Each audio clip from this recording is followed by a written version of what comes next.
इन्नल हम्दा one निअमता luck वल मुल्क, वल मुल्क ला शरीक लक। So लब्बैक अल्लाहुम्मा लब्बैक, लब्बैक ला शरीक लक लब्बैक, इन्नल हम्दा वन निअमता लक वल मुल्क ला शरीक luck. So try and stop as frequently as I did. لبيك اللهم لبيك، لبيك لا شريك لك لبيك، إن الحمد والنعمة لك والملك لا شريك لك. Alhamdulillah, wassalatu wassalamu ala rasulillah. Anybody need Urdu recap?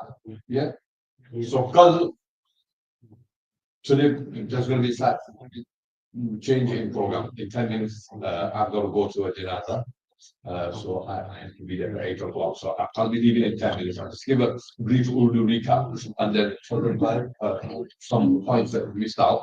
And then he will cover them. And then Asmar will take us forward, inshallah, complete the Umrah and start Hajj, inshallah. If you have any questions, then reserve them for Mufti Saab, inshallah.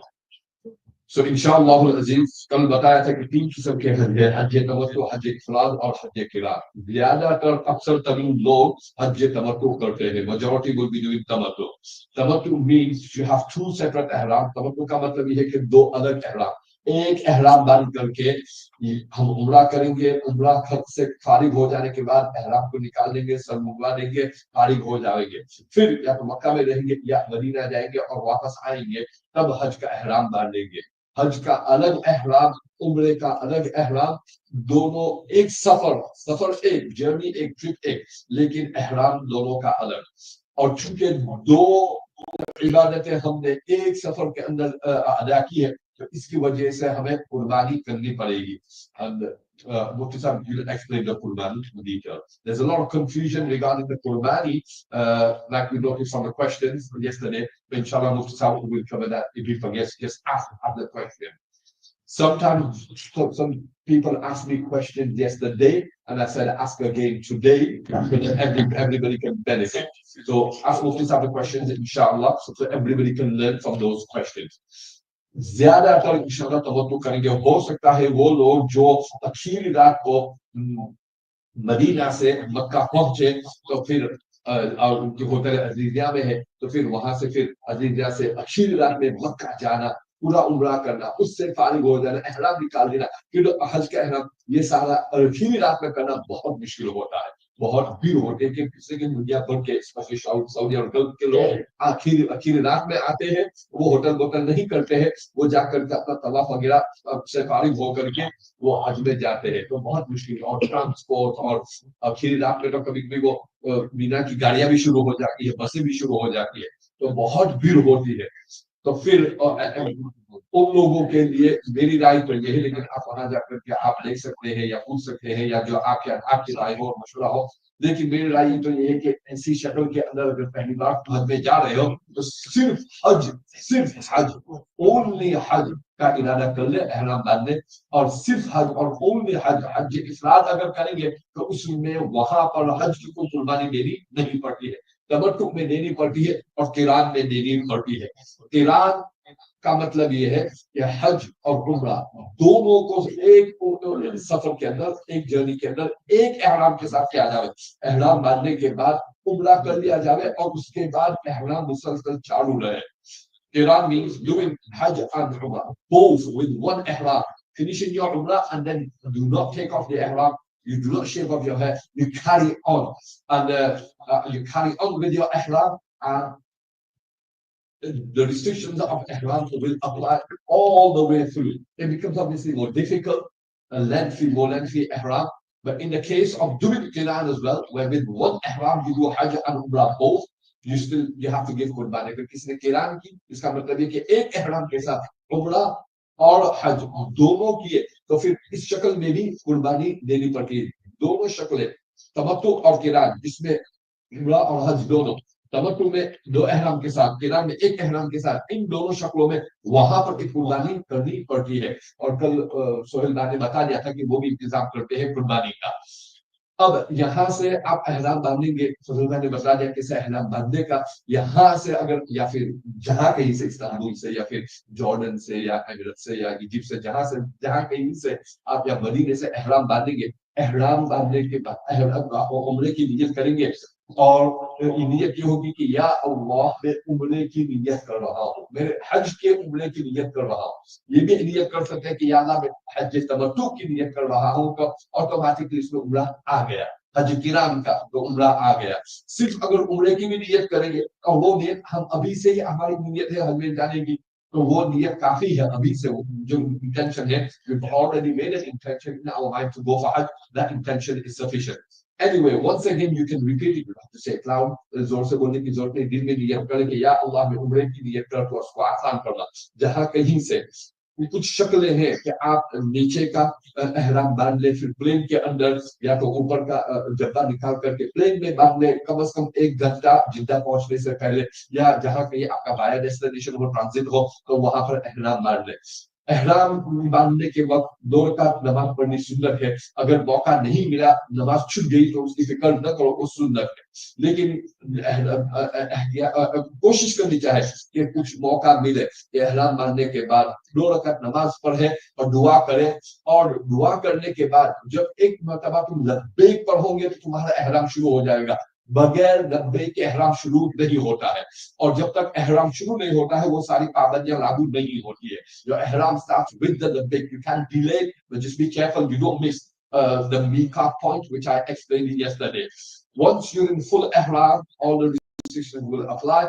The meaning is to remember Allah, forget yourself, and be devout in concentration and focusing on this journey of the hereafter, and eagerness to meet Allah subhanahu wa ta'ala, to have all your sins reflect on yourself, your illness, your sickness, your wickedness, your shortcomings, your sins, etc., etc. And keep on doing Tawbah, Istighfar, and keep on reciting Labbaik. Once you get to Jeddah, your groups will organize everything, passport will be taken, you will be given an ID card, etc. You just follow the groups. Once you reach Makkah, you can settle in your hotel. मक्का पहुंचने के बाद फौरन उसी वक्त उम्रा करना जरूर नहीं है। अगर आप फजर के बाद पहुंचे, आराम कर ले, जोहर के बाद भी आराम।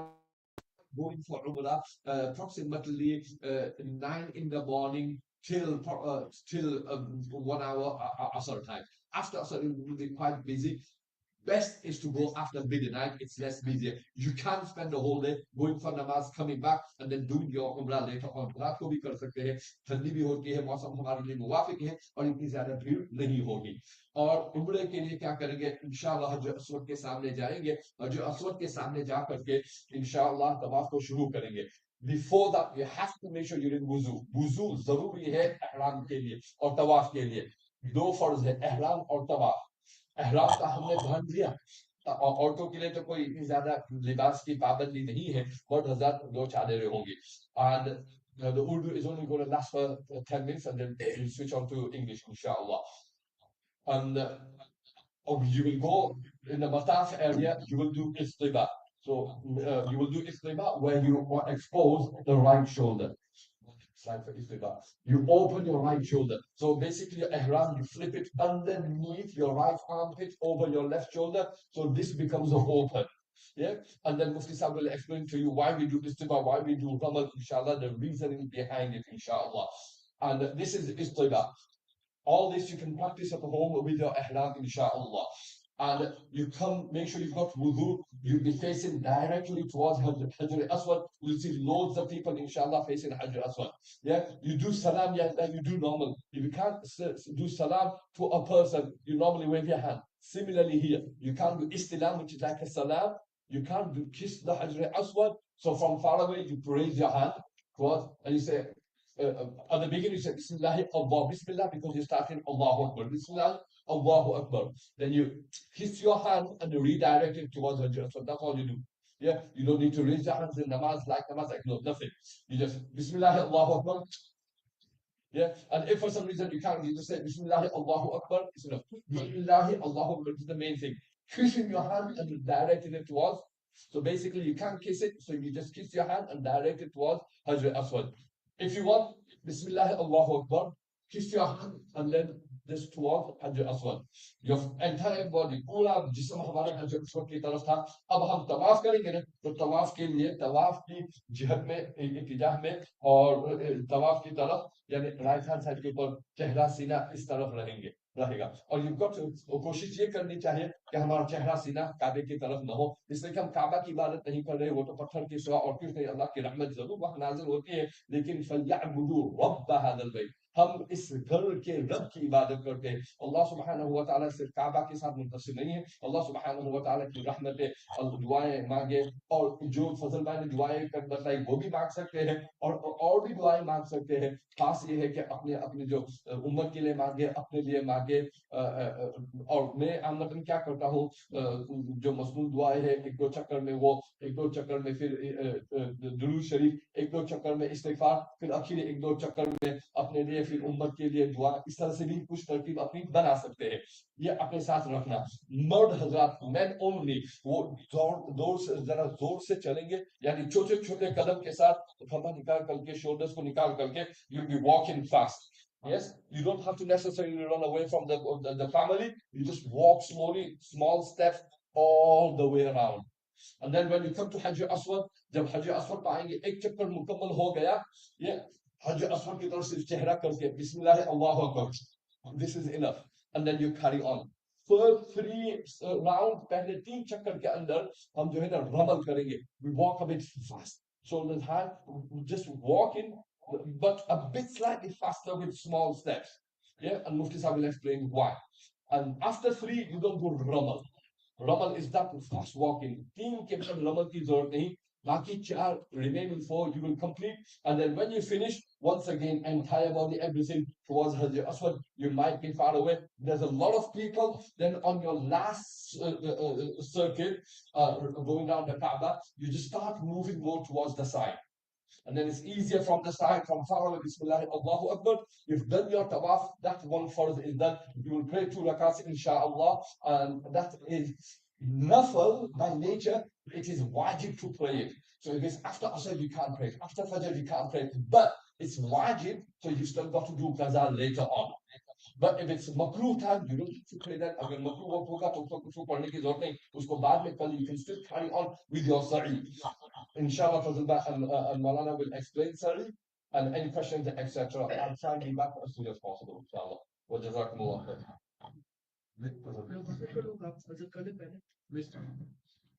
It took 10 minutes to decide who's going to do what. That's fine. I'll be back by then. MashaAllah, we've got Ulama Kiram and Abdul Ali, so obviously I have to respect them and give them the first preference, obviously.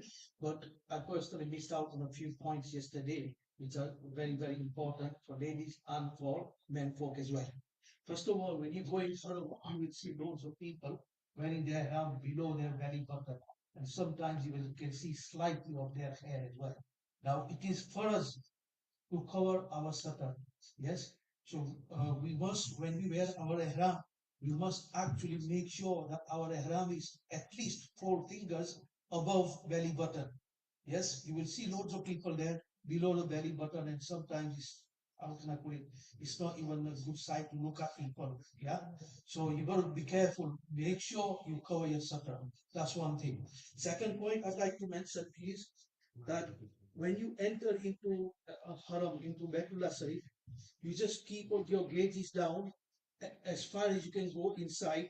And then as soon as you see Baitullah Kaaba, you stop praying Labbaik. And you make dua on one side, yes. And get your ladies to make dua as well. And don't rush them and say, Talini, Jalikani. Don't do that. Let them pray. Okay? And then from there onwards, wait, watch, and observe. Because as Mawlana said, there's going to be loads and loads of people there. Okay? So what you do, you wait and see where Hazrat Aswad is, where the green light is. And then from there, you can go around inside the actual haram, go to the green light, you get there quite easily rather than going through a lot of people. Okay? And then you start your tawaf. Now, what you need to do from here is, as I explained yesterday, part of it, in your money belt from here, right? Put your 7 beat tasbih, so you're not looking for it when you're in your hotel or so, like my 7 beat tasbih. From here, prepare yourself. And ladies, you put it in your handbag. And I advise ladies to don't take a small handbag. take a handbag with a long strap. There's a reason behind it, because when you pray your salah, don't put your bag in front of you.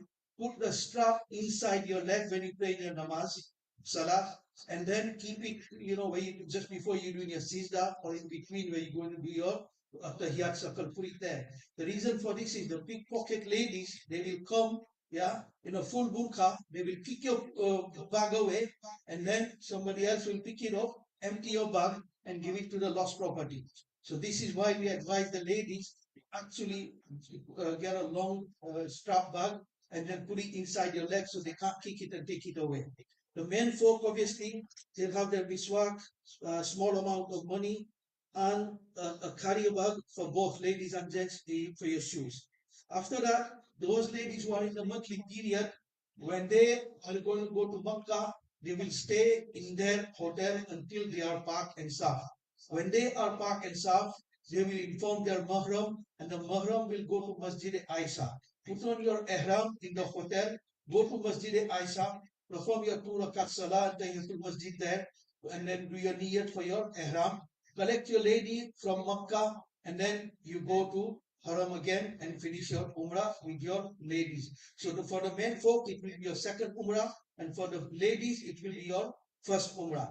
Now, those ladies who are going in Medina, and they are going to be in their monthly cycle. So what do they do? What they will do, they will stay in the hotel, but they cannot go to Masjid Nabi. But if they want to do give salatu salam to Rasulullah sallallahu alaihi wasallam, what they will do, they will stay outside the boundary wall and go to the nearest gate at Zannatul Baqi, and you will see the green dome of Masjid Nabi where Rasulullah sallallahu alaihi wasallam is resting. And from the outside of the gate, you can actually give salat, give your salam from there for the ladies, those who are in their monthly cycle. When they are parked and safe, then they will go to Masjid Nabi inside, obviously, and then coming back on the way. Let's say the ladies, first few days, they were okay, they've been to Masjid Nabi, but coming back, they were in their monthly cycle. What do? They will still make their niyyat outside in Zul Hulefa Masjid or in from the hotel, do wudu and in front of Qibla, and then do your intention for Umrah. Come back to the hotel in Makkah. When you park off, again, take your mahram with you again to do the second Umrah. So that way, inshallah, you will finish your Umrah. But when you go inside the Haram, obviously, when you finish your Umrah, everything, then you take a note of the Salah times. Because all the Salahs there will start at beginning time, awal time. Not like here, that, we have Fajr like 20 minutes before Ishraq times, yes, sunrise times. They will do every Salah at awal time. And in Jummah, go early. If you think, oh, I'll go 1 hour, 2 hours early, people have sat there even after Fajr. Yes, and it's absolutely chock-a-block, brother, believe you and me. So don't take it lightly. Mawlana, all yours.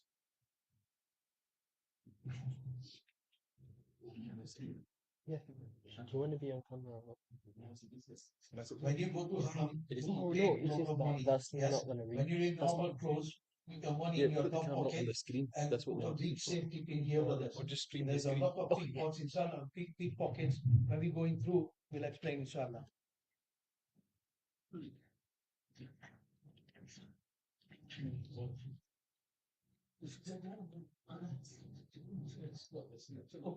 بسم الله الرحمن الرحيم نحمده ونصلي على رسوله الكريم أما بعد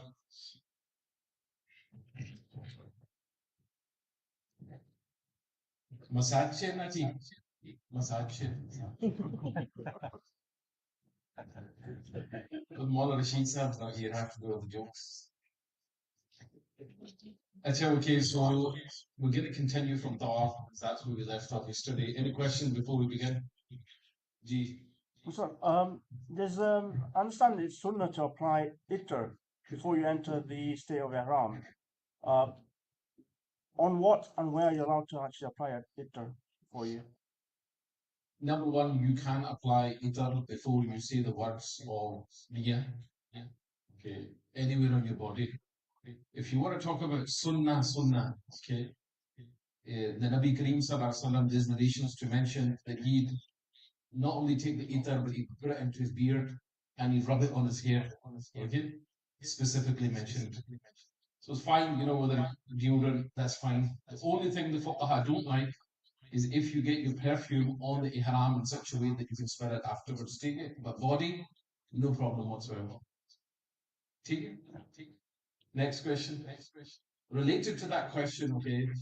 Remember yesterday I touched the point about that mindset. You're supposed to do everything that you cannot do in ihram before ihram. Take it. Cut your hair, cut your nails, right? What has it mentioned about putting on? But once you're in the state of ihram, Nabi Kareem Sallallahu Alaihi Wasallam, one of the comes in hadith, okay, La ilaha illallah, what is mal hajj? So the Sahabi asked Nabi Kareem Sallallahu Alaihi Wasallam, what's a real haji? Yeah.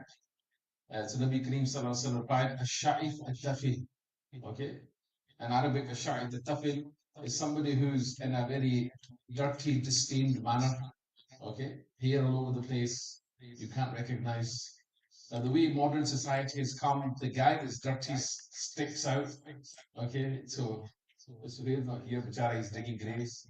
But I remember once when one Hajj we got back, we just done all the Qurbanis, so he was leathered in blood. So he's walking in the streets of and Makkah Mukarramah, and you remember the Bichara, the looks the guy was getting.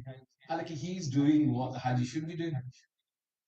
So just don't get over obsessed with, and because well, you're British, I'm Scottish, because you're English, you over obsessed with creams, sort of being in that state, because eventually, maybe not the beginning, eventually you end up giving up. You just don't give a toss. That's when you're in the zone. That's when you're in the zone. Next question before we go into off. Mawlana Gafamata, there's an issue with what did he tell you used to ask? Somebody, the PA, Qurbani, who doesn't understand the Qurbani Masala, yeah? The Qurbani Masala is very simple, okay? No need to overcomplicate it. The Qurbani that you do every year, that is still obligatory upon you if you happen to be Muqim during Hajj. So generally, if you're traveling, if you're in the state of Safar on the days of Eid, big Eid al-Adha, Qurbani is not wajib upon you anyway. So even if you decided to leave, this Eid, you went going on Hajj the day before Eid and you were traveling for a week. Now, technically, Mawlana was saying you don't need to do that Qurbani, but because at the end of the day, it's a virtuous act, and nowadays you can get Qurbanis for, going for the mama, £15 a share. Jawad India, no? So it's really, really cheap for you to do some form of Qurbani, so you should encourage, if you can't do it locally, then you should encourage somebody to do it, okay? So that's your Qurbani.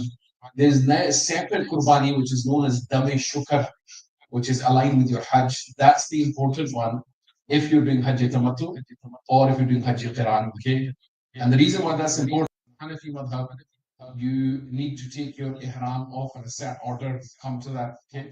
So that is what is the wajib Qurbani, that needs to be done there inside the haram. Okay, so the two separate things. You can do both, which is no problem. And depending on which Hajj you're doing, most likely you will probably need to do a Qurbani, unless you're doing the last Hajj, which is Hajj Ifrad, okay? And sometimes I recommend that to certain people, not because of the Qurbani, but because of the situation they're in. Okay, so if anybody doesn't understand that, please come back to me afterwards. Regarding, see, there's so much, but I don't want to labor the point. Fazal Mama Bachara, he goes home, Allah Pak reward him, he'll be thinking, I missed this point, this point. There's no Hajj program where you manage to cover everything. My nasihat to you guys is attend as many Hajj programs or read as many books. Maybe when I say books, just take one book or read it more than once. So that when you're in the Blessed Haramain, you are so convinced about the way doing it that you can notice other people's mistakes.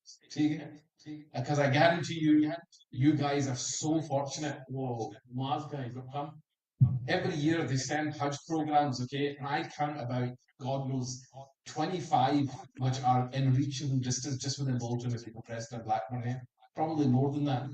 The people come from Umrah and Hajj, okay, and apart from knowing Labbaik, they don't know anything else. Not their fault, or maybe it's their fault to being lazy. So you guys, don't worry if you don't catch everything. Attend more than one Hajj program. Read the kitabs. So just even pick one kitab, read it more than once, inshallah. Yeah? And don't worry if you don't get everything first time. La ilaha illallah anta halimul kareem. So just to quickly go over Tawaf 13, Mawlana, to be fair, he scattered around it. Hasn't my practical demonstration? Do you want to repeat it? Tawaf. So, you want to do it again? Yeah. You know, what Mawlana said to you yesterday, we start again with Tawaf. Yeah, no problem. So what Hazrat will just go through Tawaf, and I'm just going to stop Hazrat at certain points, okay? Firstly, we'll be coming into Masjid al-Haram. This is for people that go to Makkah Sharif. I think, बिल्कुल बिल्कुल अगर आपकी ज़िम्मे में आप बता दें, means I don't need to talk much. When we come to Makkah Sharif, okay, there's so many hikmat and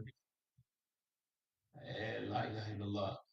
The Haram is such a place that it has certain laws, okay? You know, some people say, you know, why can you not do this in the Haram? Why can you not have pets in the Haram? Why can you not cut the grass in the Haram? Yes. If you look at it logically, if you told a non-Muslim, you think that's a bit weird. Okay, but what is when it comes to the dunya, okay, when we pass by somebody's border and they say, you're not allowed this and you're not allowed that, okay? Every place has rules. This is Allah subhanahu wa ta'ala's rules for the Haram, okay? There's no need to be, what's the word?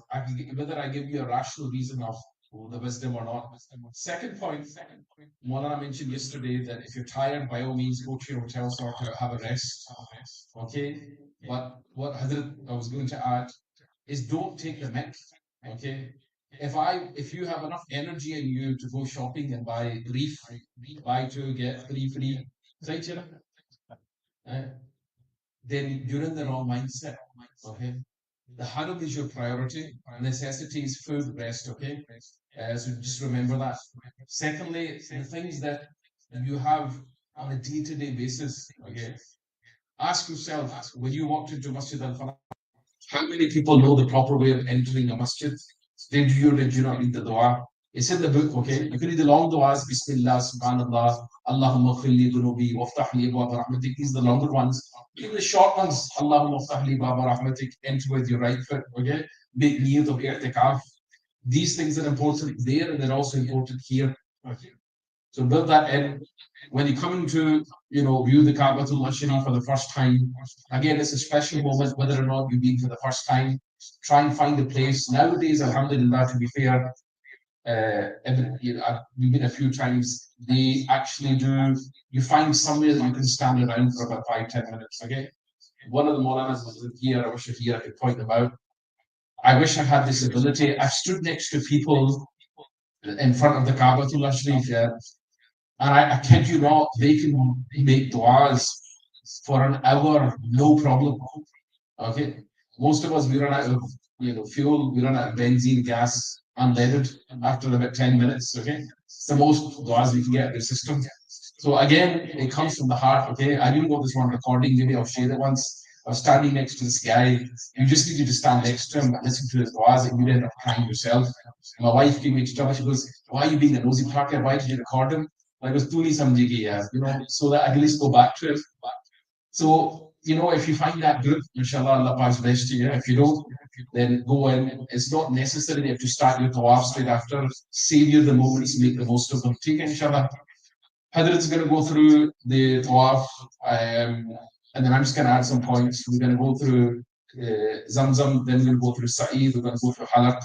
And I'm hoping today, before we finish, we can at least either get you to Mina or about to go to Mina. Hadrat, yeah, you're going to walk around in it, it will be tough. You can just do it without because I'm going to walk. No. No, you can just do it without because he's going to be walking around. It's not going to reach you. आप मेरे पाँव हैं मैं आपको मुंह ठीक है you are my legs and you are my Coming out from the hotel, as I mentioned yesterday, remember which door number you are entering from, because there's over 100 doors in Haram. It's absolutely massive. Some of the doors are closed, so you have to remember which door number you are coming out from, going in from. So when you are coming out, you know that same door number you have to go out from. So your hotel will be nearer to you guys rather than walking all the way around the haram in the public. So and then we pray the break as much as possible once we made our intention. Yes. And then from the hotel, you've got your visa, paper copy with you in your money belt, and your hotel address card with you as well. Same with the ladies, 24/7 while you're in Makkah and Medina, you must carry your ID card, also your visa and your hotel address card as well, and put your hotel room number on it as well. So if something happens to you, at least they can contact the hotel people and say such a lady or such a man from room number. So at least they can trace your name as well. Yes, there's a lot of reasons behind it. We haven't got time to explain all this. But if you do this, it'll be a lot safer for you, inshallah. Okay. Alhamdulillah, we walking, praying, going to inside the haram, praying labbaik as much as possible. Keep your gazes down, and then try and walk towards the, where it's nice and quiet, or you can find a suitable place. And then as soon as your eyes sees Kaaba, your gaze sees Kaaba, you stop praying, labbaik, you make dua as Mawlana said, it's up to you, 10 minutes, 20 The reality is you will now see the Kabatullah Sharif from the entrance of Rajul Bait, which is the clock tower, because the way you'll see it. But what to do is, one is seeing something with the corner of your eye, one is standing there to look at it, okay? So you probably see it before you want to see it. In the olden times, the gates were built such that you'd only see the Kabatullah Sharif when you came out, okay? But you'll notice it's there. That's fine. Just keep it in your vision, but don't stop, okay? The other thing is, and I see people make this error, I don't know how they get around it. The clock tower angle does not face the Kaaba directly. If you can see the Kaaba, your namaz should be facing the Kaaba, okay? If you can't see the Kaaba, okay, and you're about out, that's not a problem. But if you can see the Kaaba, yes, you can physically see it, you should be facing it, okay? So just bear that Masla in mind. The green light has it, the image on the top right, can everybody make that out? If not, we'll see the picture afterwards, okay? So the green light, there used to be one at the bottom, but they've now stuck it at the top.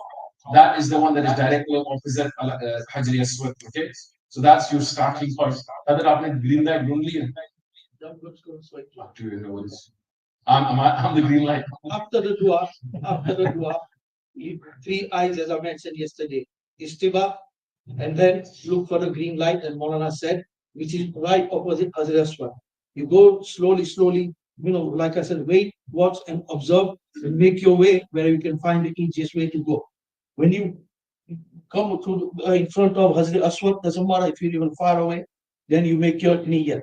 Ya Allah, I'm performing tawaf for Umrah, make it easy for me and accept it for me. Ya Allah, मैं उम्रे का तवाफ करता हूँ या करती हूँ, मेरे लिए आसान फरमा, कबूल फरमा. And then some people do it 3 times, Allahu Akbar, some people do it once, entirely up to you how many times you want to do it. Bismillah, Allahu Akbar, walillahi alhamd. Then you pull your chest out as though you're walking in a race, walking race. The reason for this is, when you have an argument, you say, come on, let's argue. The kuffar of Makkah was taunting the Sahabas. So Rasulullah said, they were saying, oh, look at them, they are skinny and they are weak, and what are they going to do? How are they going to tawaf? So Rasulullah said, show the kuffar of Makkah that we are not weak, we are still strong.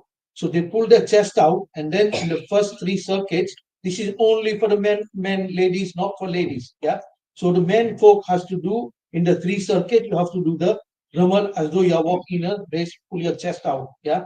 And then if you forget in your first round, if you remember in the second, do it in the second. If you forget in the first and second, you do it in the third. If you forget it in all the 3 rounds, then you just walk normal from the 4th. And then you go like this. But make sure you're not pushing any elbow or elbowing anybody. Or like as Mawlana Rashid Saab said, just pretend that you're walking fast. Yeah. So reality is, Hadrat, in that zamana where you had space. Now what will happen is during one tawaf you may get 1 meter. But what Hazrat said was fulfill that sunnah even just for 1 meter. Okay. Inshallah you get the reward of doing it even. The brother yesterday, which had forgive me, I can't remember who it was, but he says to me, if we do the Ramal thing and we walk past, then I'm going to lose my wife. So I said to her that normally du'as get accepted. Well, I mentioned that yesterday, Mawlana. Don't worry, you won't lose. It is quite difficult to stick together, not because of the speed, but because there's so many people. Yeah. So normally you would just tell them to grab hold of your belt or grab hold of part of your ihram. Okay. Yeah. Or they get lost, they can choose a point where to meet either at the tops of Zamzam or underneath the green light. Yeah. I'll beg you. Yeah. Anyway, you play the third kalima, as Mawlana Rashid Saab said, you pray whatever you want to pray. Subhanallah wa alhamdulillah wa la ilaha illallah wallahu akbar wa la hawla wa la quwwata illa billah. You pay your money, you'll see loads of people praying ربنا آتنا في الدنيا حسنة وفي الآخرة حسنة وقنا عذاب النار وادخلنا الجنة مع الأبرار يا عظيم يا غفار. You pray loads and loads of time. Then you come to Hajj Aswad. Bismillah, not looking at Hajj Aswad, just Bismillah, Allahu Akbar, Walillahi alhamd. Then you go on to your second round. Let's say I'm on my third round now. Yeah, some kind of verse. Subhanallah walhamdulillahi wa la ilaha illallah. From the third now, Bismillah, Allahu Akbar, Walillahi alhamd. Then you do your fourth, slowly, walking slowly. But best thing, what I do every time I go, I try and go as far as I can in the circle, because then you will not be squashed with people, and then you will be able to walk comfortably as well on the outer circle, inshallah. Tell the ladies as well. Another thing, this is Hatim here. It's obviously closed, they put gates on. Before there used to be no gates there. Now you cannot do your tawaf, going inside the Hatim, because Hatim is part of Kaaba. If you ever get a chance, and then after you've done your Umrah and you're doing your, just going into pray in Haram, try and go into the Hatim afterwards. Anyway, so we're on to the fourth round, fifth round, sixth and seventh. And at the seventh, we do our eighth istilam. And then you can face Bismillah, Allahu Akbar, Walillahi alhamd. Yeah. And then what you can do when you've done, depending on if you're not doing your tawaf or Umrah tawaf or any nafil tawaf between Fajr and Isra time or between Asr and Maghrib time, you don't have to pray a 2 rakat namaz. You finish your Safa Marwa Sa'i, or if in Asr and Maghrib time you're doing your Rakal tawaf, after Maghrib time you do your 2 any tawaf you do, whether it's Umrah tawaf, Hajj tawaf e ziyarat or any nafil tawaf, you have to pray the 2 rakat wajib namaz. Yeah. Same if I'm going wrong, tell me please. Yeah. Okay. So now what you do, this is what I normally do. There'll be loads of people. It says in the kitab it's better to pray behind Maqam Ibrahim. And some people who doesn't know, they will actually sit there and pray their 2 rakat salah, and you got loads and loads of people walking in front of them, right near them. No. The best and easiest way I found is entirely up to you guys. You can pray anywhere in the Haram. Yes. But what I normally do, if you go in front of Hajj Aswad, you've got some steps right at the far end. And then go up the steps, and also there is a, what you call it, barriers there, the pillars. Yeah. So parapet wall there, 1 meter high. You'll be able to stand there comfortably and then see Hajj Aswad very clearly, because it's slightly higher than people's head. So you'll be able to see, clearly, pray a 2 rakat salah, okay? And then from there, ask your ladies to meet you there as well if you want, and then go to Zamzam, plenty of Zamzam, wash your face. And whoever is going to do the halak, after halak, if you put loads of Zamzam every time, yeah, your hair will grow quicker as well. This is my personal experience. And then, inshallah, from there, you made your du'as. And like I mentioned yesterday, there are 15 places in Makkah where your du'as are accepted. Yeah. Hajj Aswad, Ibrahim, Multazam, Hatim, Zamzam, then Mizab Rahmat, Rukma Yamani, Safa, Marwa, pelting the Satan, okay, Mina, Arafat, Muzdalfa, all the du'as are accepted. While I forgot to mention yesterday, there are 120 rahmats that are sent by Allah subhanahu wa ta'ala. 60 on the person who does tawaf, 40 on the person who does salah, and 20 on the person who just looks at Baitullah while sat there.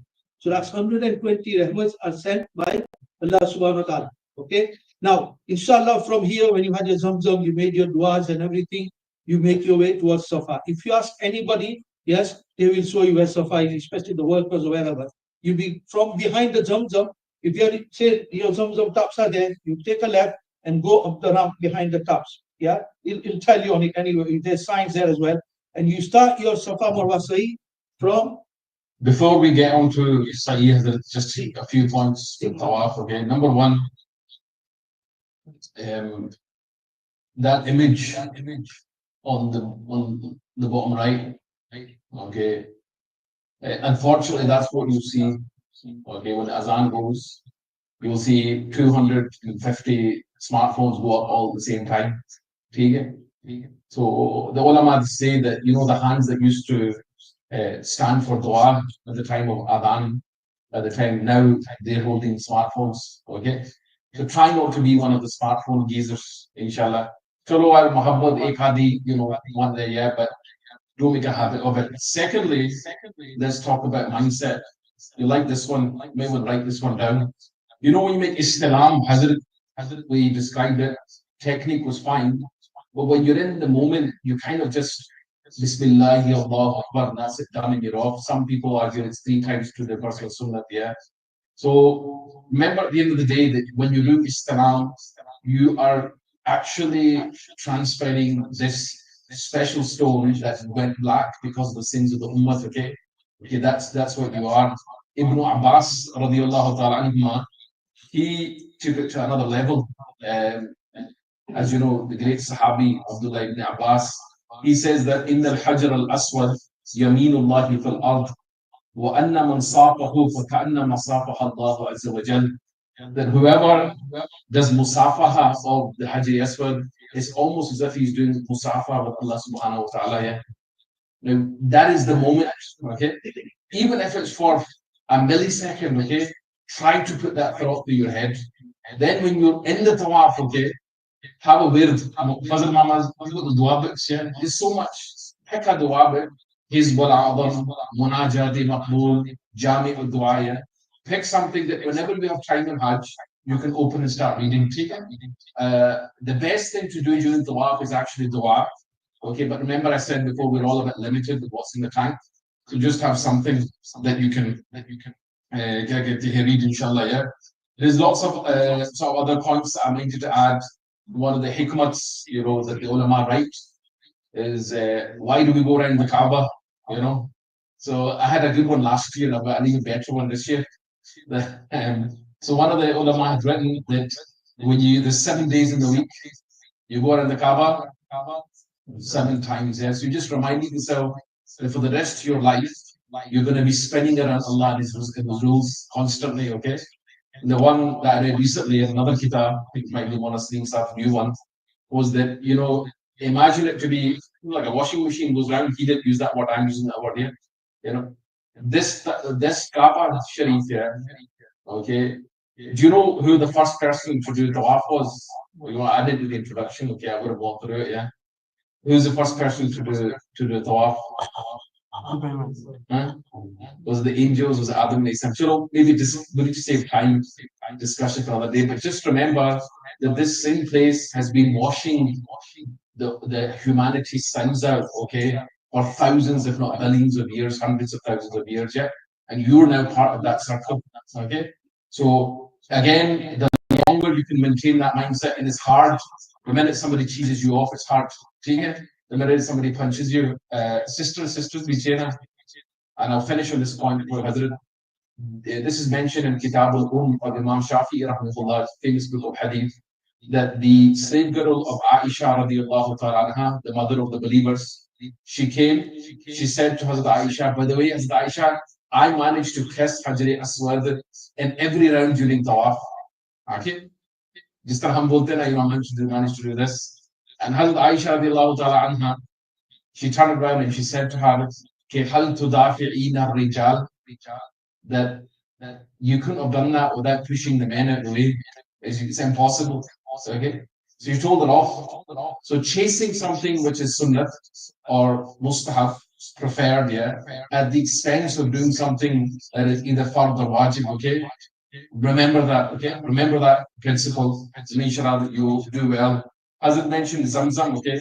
You know, the thing with Fazl Mama is when he's describing the haram, okay, it's very difficult to follow any of the rules meeting there, yeah. When you're there, assign a place, because every time you go, there's certain areas that they'll close off completely, there's certain areas that they'll open up completely, okay.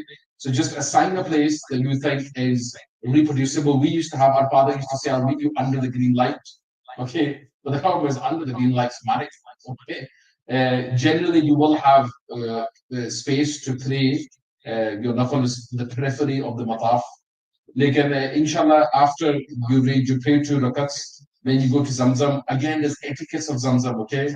There's a dua from Zamzam. It's in your kitabs. Ma'u Zamzam lima shuri bala. Nabi Kareem Sallallahu Alaihi Wasallam mentioned that the water of Zamzam is for whatever he intends it, okay? So generally, when I'm in Hajj and Umrah, either I'm feeling like I'm getting ill or I'm getting ill, or, so I was, that you can make a dua at that point. But some of the scholars, they wish for children at that point. Allah subhanahu wa ta'ala gave them children. Okay, I've got all the references here. I don't have time. Face the Qibla, recite the dua, drink in gulps, pause breathing into the vessel. With each gaze, look at the Kaaba Sharif. Sunnah to even pour some over your body, your head in Sunnah, okay? You don't start water fighting, but especially if it's hot, you'll be doing that probably anyway, okay? And like I said, make a habit of inshallah trying to ingest as much Zamzam as possible. Now I'm going to pass it back to Fazil Mama. We've still got about 5-10 minutes. Let's try and get to Khalid. Do you have Saeed? You were saying Safa. Safa. Take them to Safa. Others, I keep saying, wait, watch and observe. When you go to Safa, especially if you go in 1 or 2 weeks before, absolutely Safa Marwa Sa'i will be absolutely chock-a-block. So don't jump into the crowd.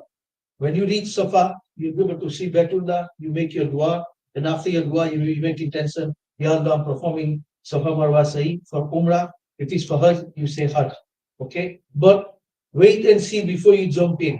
Because if there's too much people in there, too many crowd, what happened with me and my wife, we actually jumped in. Yeah? And then what happened was, I only did about 5-10 meters walk, and I was completely lifted about 6 to 8 inches from the ground floor, and my chest was bouncing like this, like a football. Straight away, I told my wife, let's come out. And we went on there's an escalators there, there's lifts there as well. You can go on the first floor. If the first floor is overcrowded, go on the second floor.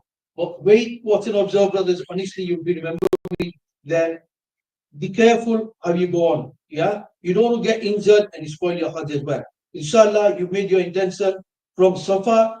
The men folk will and the ladies will be together with you, and then the men will run from the start of the green light, which is on the ceiling, to the end of the ceiling light.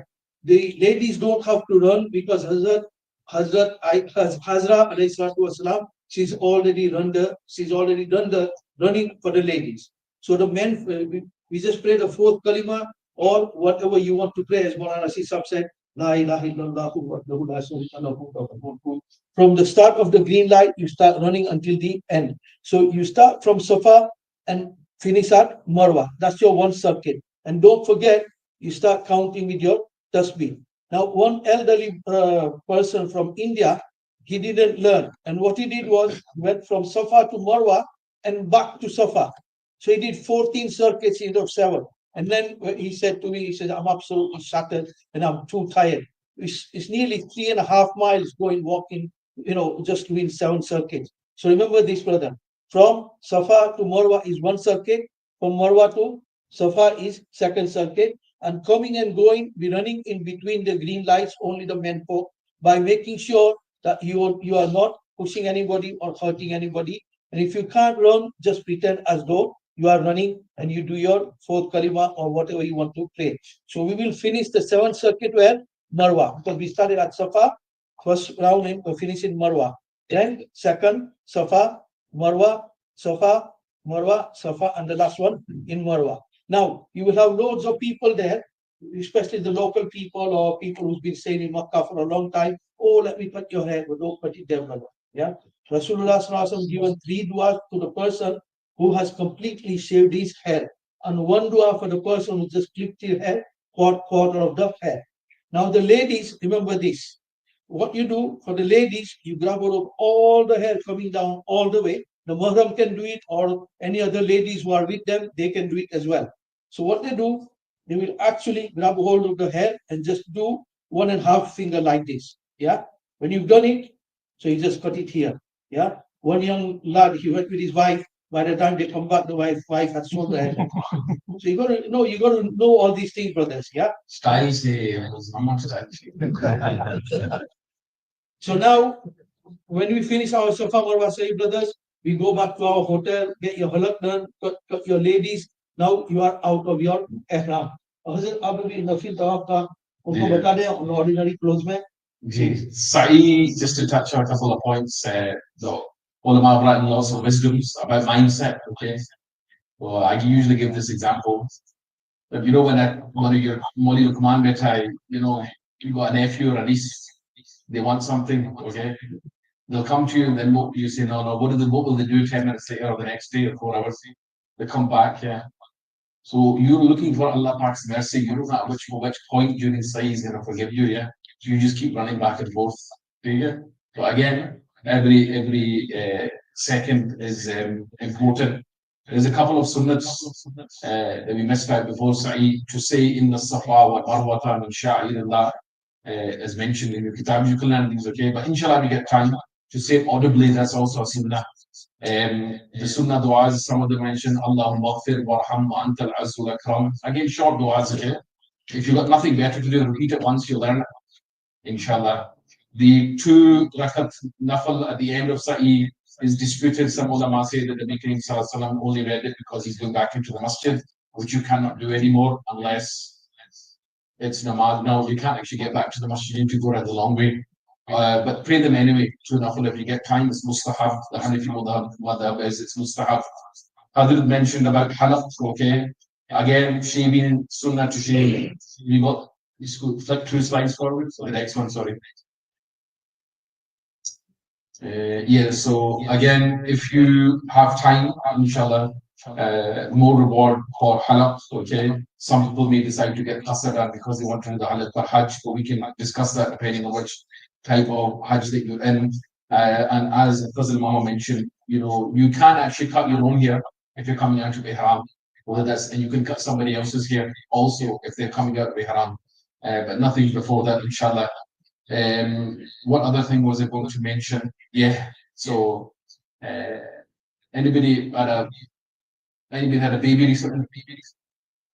Yeah. So what did you do on the day 7? Sheikh Saab? Saturday, then what do you do to the baby? Shave the hair, you gave it a name, yeah. So this is one of the hikmah they say that when the hair comes off, because the technically that's when you're newborn. That's why they say all your sins forgiven, inshallah, yeah. But khair, inshallah, we will touch upon this again because a lot of the arkan or the things we mentioned will repeat themselves during Hajj. We have Azan making it time, good. It's a good time. 34. Yeah, good time for questions taken. I'm going to speak a bit about what to do in Makkah al-Mukarramah, and if you're coming from Medina Munawwara, either before or after. Any questions at this stage? Everybody loosely understand the Tartib of Umrah.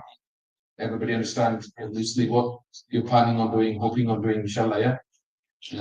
Again, I can't stress, some of the Hazrat माफ कर दिए अगर आपको नसीब देनी है कर सकते हैं जो हमारे बड़े होते हैं ना wallahi, when you read their books and you just think I would never think of saying those words in a million years. Okay, let me give an example here. I was reading about one mashayikh here. He's holding on to the khilaf of the Kaaba, which you can, by the way, you can still get hold of it, and he's making his du'as to Allah, and you know what he says to Allah? He goes, Ya Allah, you always teach us Muslims about the rights of neighbors. Yes? Today I'm the neighbor of the Kaaba. Today I'm the neighbor of the Kaaba. I mean, it's about owning your own relationship. Yeah. So these are the things that I can't stress important. We're probably spending more time on these things, but inshallah, we'll move to, if there's no questions, just quickly, we'll switch to Hajj. So now we're going to be starting what are known as the 5 days of Hajj, okay? The 5 days of Hajj. If you're in Makkah al-Mukarramah, having done your Umrah a few days ago, yeah, try and number 1, regardless of being an Ihram, read your namaz in the Haram, okay? You will be lucky to get in every time because the system is such that it's managed like football matches, okay? For every namaz, you need to go half an hour before, minimum to get in. But if you can't get it outside, then try and get it. If you can't get it inside, try and get it outside, inshallah, yeah? The ladies might not like me saying this, but some things need to be said, yeah. The reward of one salah in Masjid al-Haram is what?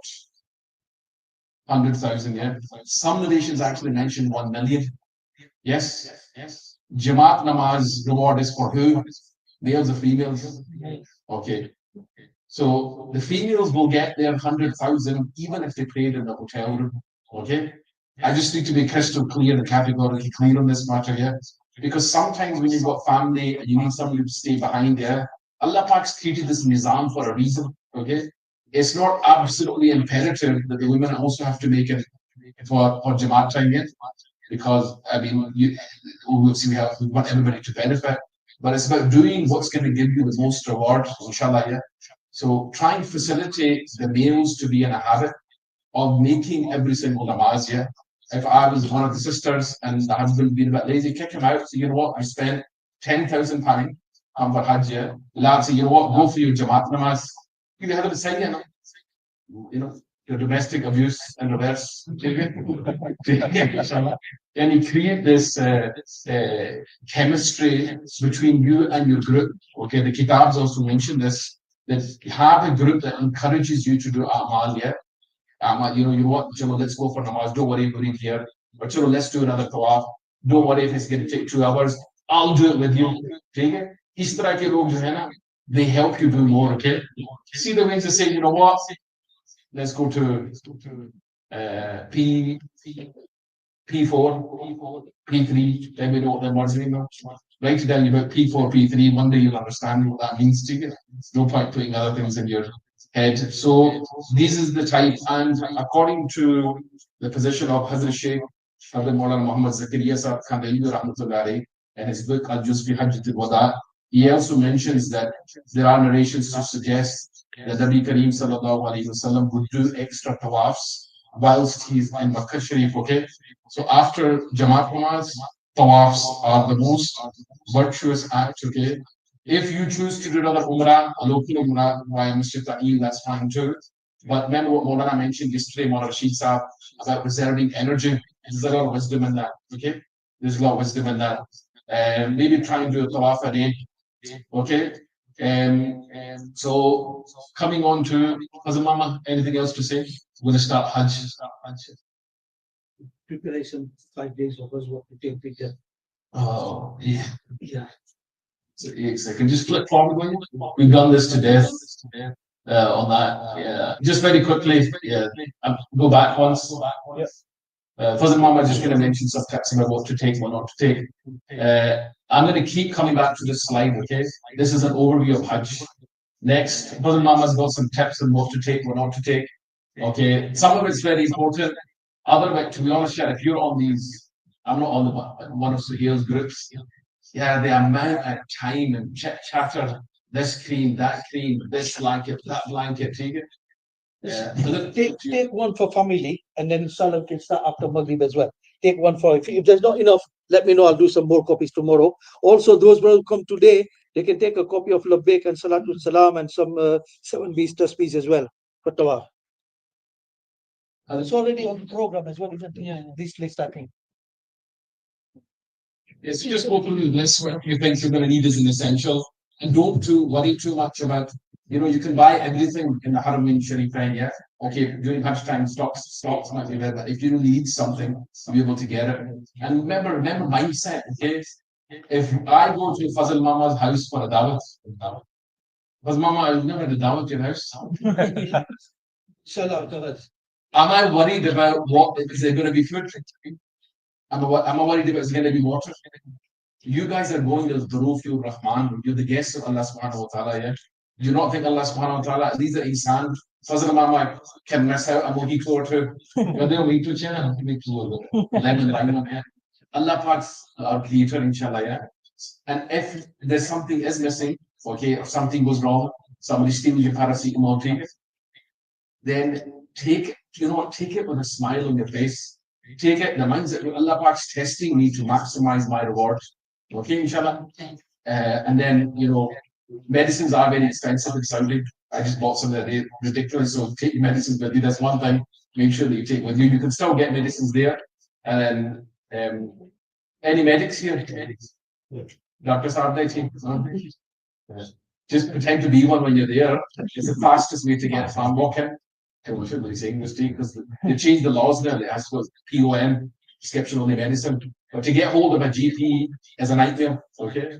So just get a friend as a doctor, walk in and say, look, I'm a doctor from the UK, I need this medicine. Trust me, I'll get you out of jail. I think let's go over the list and then we'll continue straight after Maghrib. Brothers, this is only a recommended list. If you want to add anything or take out anything, that's entirely up to you guys. Okay. Now, when we go in for Hajj, you will have already put on your ihram. So the first item is an spare ihram you will take in your hand. Yes. And then you've got 70 tasbih again in your money bag. Make sure you put it in. So when you come in for coffee, Jared, you're already prepared. Then small, any plastic bag, or some people even carry an empty bottle from there, they pick it up. This is for the 70 pebbles to come from when you go to Muzdalifah at night. Then money for Qurbani, if it's not provided, buy your package, from your package. One spare pair of slippers, brothers. While you've already got one pair of slippers while you're in your ihram, but take one spare as well. Because I've had mine broken, luckily I had spare ones, alhamdulillah. And I've had brothers coming back to us because of my Jazakallah for telling us to, advising us to take spare pair, as if in Muslim for mine broke. The brother said. So take that with you as well, brother. Sleeping bag, you don't need a sleeping bag. This always you can cross that out. But I would advise people to take one double duvet cover. One for ladies, one for gents. The reason for this is while we are in ihram and we are resting, you can actually get into your duvet cover, which is very, very thin cotton, so the flies and the mosquitoes will not bother you. Plus, you will safeguard your private parts as well while you've got other people sleeping in your tents. Yes, saving Muzdalifah as well. And for ladies, obviously, they can cover their bodies as well. They're sleeping in their own tents or in their own area. Yeah. Thin blanket, which is optional again. It's entirely up to you guys if you want to take one or not. But for men folk, or even the ladies, don't take it. You know your spare ihram. Use that as your blanket, because I've done that, so you've got less weight. Yes. Plasters. This is very important again, brother. It's entirely up to you. I always carry 24/7 even here, plasters with me. Because if you go to wear slippers, if you actually bang your foot in something and then you scrape it, then you need to be in wudu. If no plasters, how are you going to stop your bleeding? Yeah. So always carry some 8 to 10 plasters with you. Yeah. I always carry some with me because I'm doing a lot of building maintenance work. So I always have one with me. Even when Jamaat work, I have some. Okay. And then Salah timetable, which you already have. Medicine, anybody got diabetes, blood pressure, anything like that. But I advise people, brothers, take cough mixer from here, some paracetamol as well. Believe you and me, you will need cough mixer. And we advise people not to drink a lot of cold drinks. And in Haram, you can get warm water, Zamzam water, and cold Zamzam water. What I normally do, I mix both together, so it's nicely drinkable. Lot of cold drinks will give you cough, flu, and then you won't be able to feel to do ibadat in a proper manner. And आपका जी नहीं लगेगा इबादत करने में. If you, because your body is going to get dehydrated, try and drink loads and loads of lemon drink or yogurt, sweet yogurt you can have there as well. It's called laban. So try and drink that. So if your body gets dehydrated, at least you know what to do, where to go. Yeah? You go through it after, brothers. Yeah.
just quickly to answer the brother that was in the Wuzu Khana and Mawlana afterwards. The Safar Masala, whether you read full namaz or qasr namaz, causes a lot of confusion for two reasons. One is maybe we don't know the Masala, and to add to the confusion, the Mawlana Sahibs disagreed, the Muftis have disagreed over one aspect of Hajj, which is overcomplicated.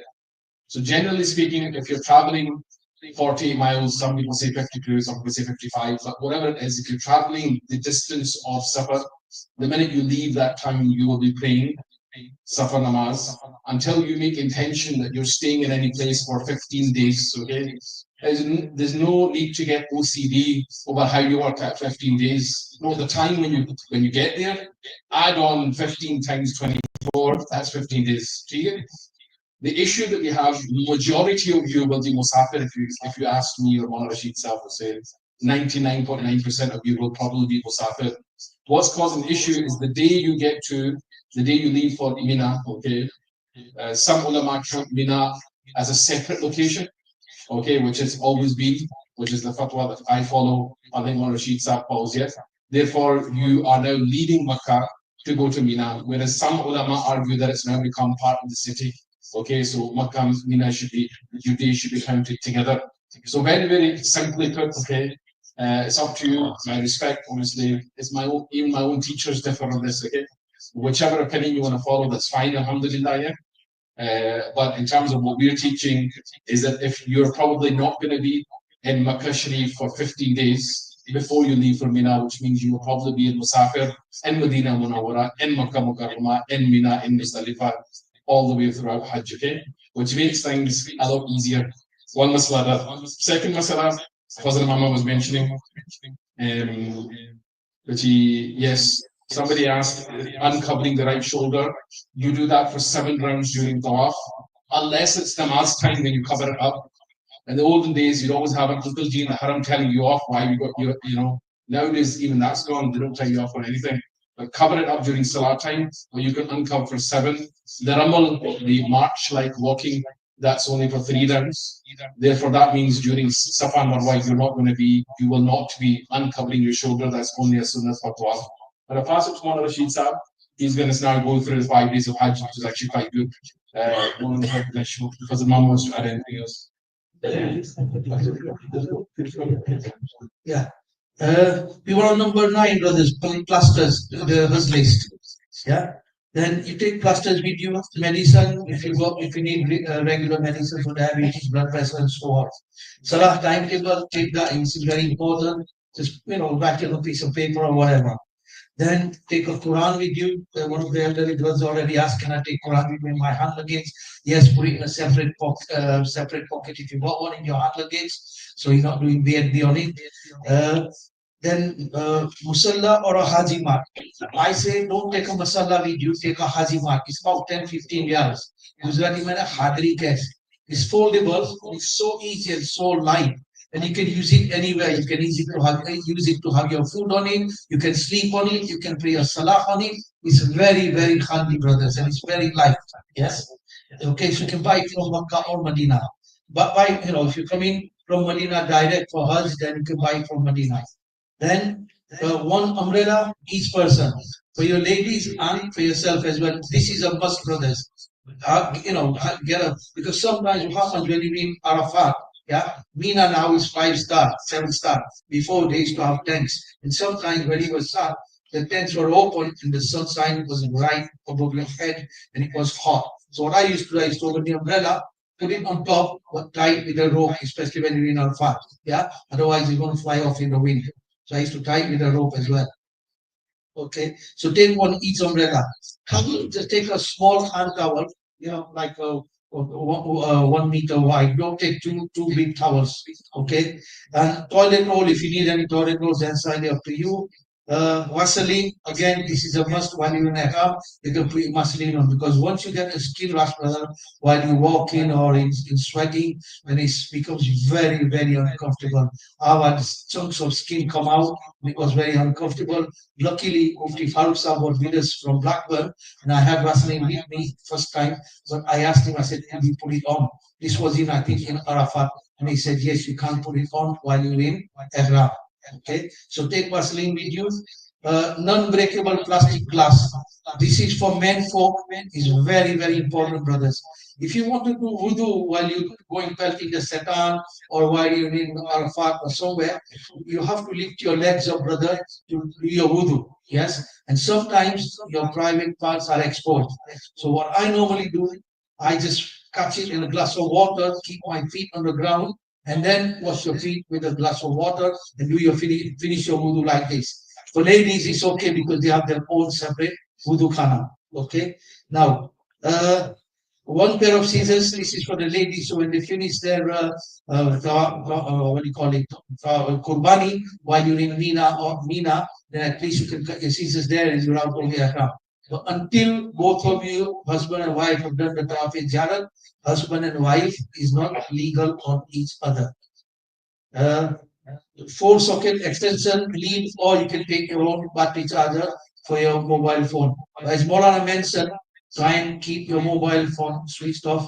There's only two things we must do while in Makkah and Medina: Aram and Ibadah. You missed one thing, no item blue on that list. I'm sure he's got shares in You need to share an item blue. It's Bison. Is it Bison? Yeah. Doing the item blue. Right.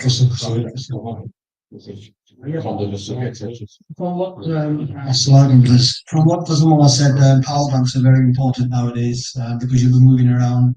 Because of the heat and the amount of apps you'll be running, phones get drained very, very, very easily. Your screens will be really hot. For the first time, you'll probably see your phones shut down and the message will come up that phones are overheating. That's a very common thing. White phone cases are really good. If you could get, those when you go on holiday, you have these pouches you put your phones in. You could get one of them as well to keep your phone cool. I actually have a white case to try and conserve as much energy as I can or reflect as much heat and light as I can. So these little things are very important because if you find that you are taking a little bit longer to get to Mina, your hotel, or you're navigating, walking, you might find that you need your navigation devices, you need other apps, and you'll drain. These are all little practical nuggets that we've picked up over the last few years. Very important to have a power bank. On my list, power bank is usually at the top, and then the Vaseline. Two of the most important things. If you don't have anything else, but you have them two things, you'll survive, inshallah. I think we give us a stand to sell Vaseline in a minute. Alhamdulillah, so we're all clear and we probably understand Umrah, yes? Any final question? Did we get any questions from the sisters written? Did you put pen and paper? Any questions from the sisters? Yeah, just every day make sure we put pen and paper. Rashid, yes. Sorry, I forgot to mention. I know, to be honest, we've not covered all of the inventory list because we've shared it in the group. Fazlullah has covered most of them.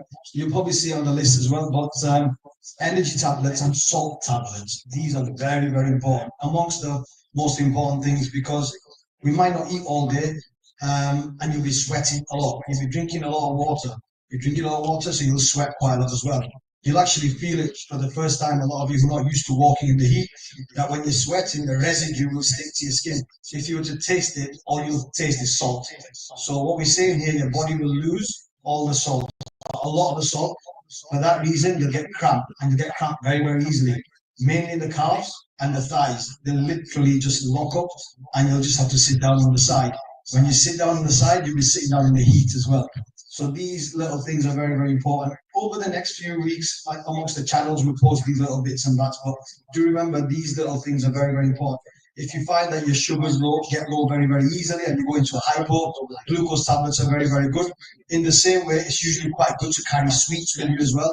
Or tamun, dates is very, very good as well. Water is available in the plenty. The salt tablets are very, very important as well. So do remember these.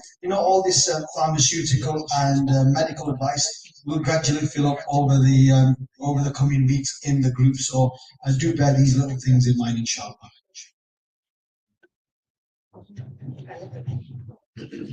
So we're all clear with regards to Umrah. You've done your Umrah, inshallah.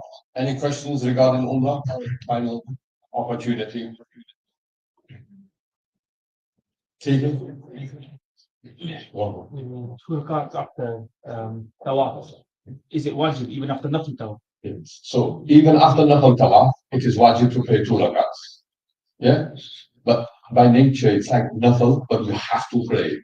So if it's after Asr, you can't pray. You do Qaza later. You can carry on.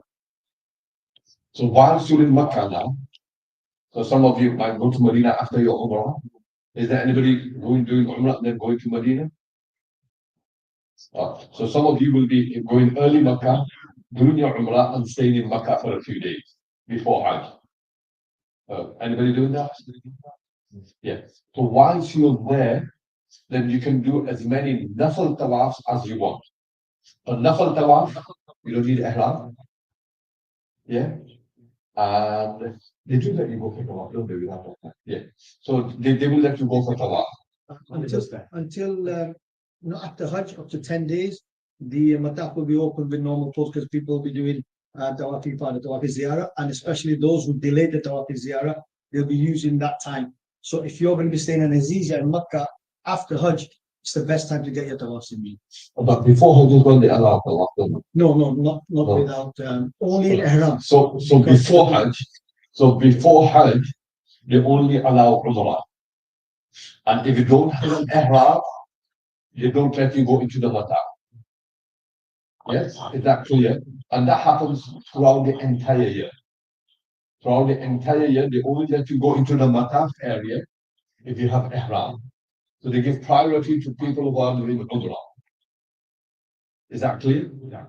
After Hajj, people will be doing their tawaf, ziyarah, etc. in normal clothing.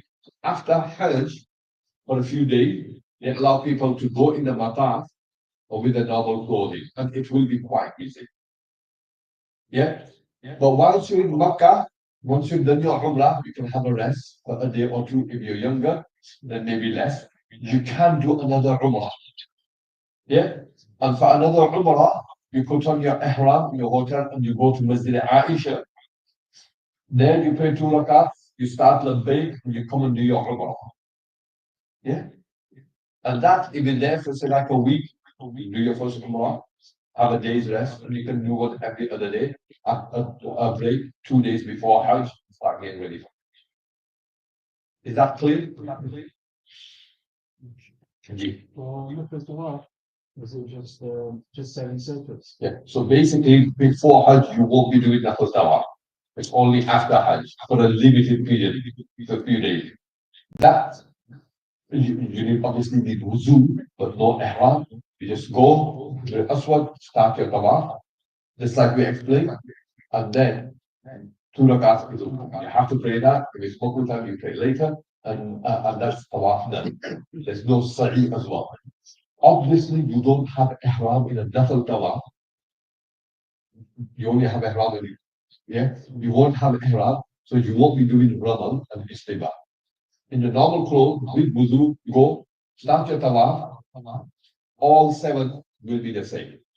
All 7 rounds. Just to compare, uncovering on the shoulder with the first 3 rounds. First 3 rounds. No, uncovering of the shoulder, all 7. Yeah. The Ramal, marching, walking fast, etc., is first 3. Yeah. And after 3, even if you cover, it's okay. It's sunnah. Let's give this. So can we do on the first floor Umrah because before Hajj? On the first floor, can you do Umrah? Umrah, you can do any. Before Hajj, because they don't let you without. On the first floor, you can do Tawaf. Yes, yeah. In the Mataf, without Ihram, you can't go to the Mataf. But on the upper floors, which becomes quite long, you can do Nafal Tawaf. Wheelchairs are normally on wheelchairs. And then some of the floors, there will be wheelchair. Yeah. Yeah. Yeah, in Safa Marwa, if you're in Ihram, you're doing your Umrah or full Umrah. In Safa Marwa, you don't need to cover your shoulder, yeah? And Sa'i is a bit more easier. If your wuzu breaks, it's okay. Try to do it with wuzu, try to do zikr. Yeah, and with the upper Ihram, you can just go however you feel comfortable. Whilst doing your Sa'i, you can have a break, you know.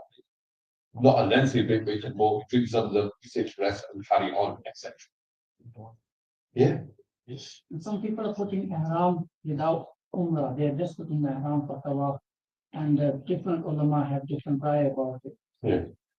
So we'll just leave it to them. You follow whichever hadith you want to follow. Yeah, that's going to be another debate we have tonight. Any questions? When you do your tawaf, you break wudu. Yeah. You have to do wudu again.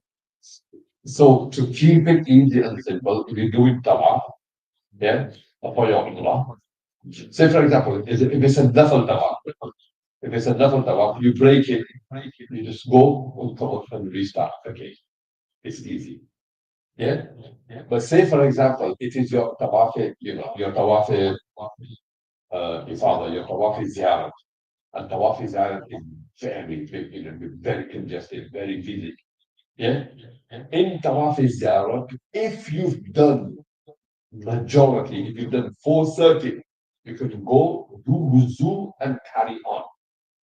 But on the condition that you go straight to do wuzu and then come back straight, and then you can carry on.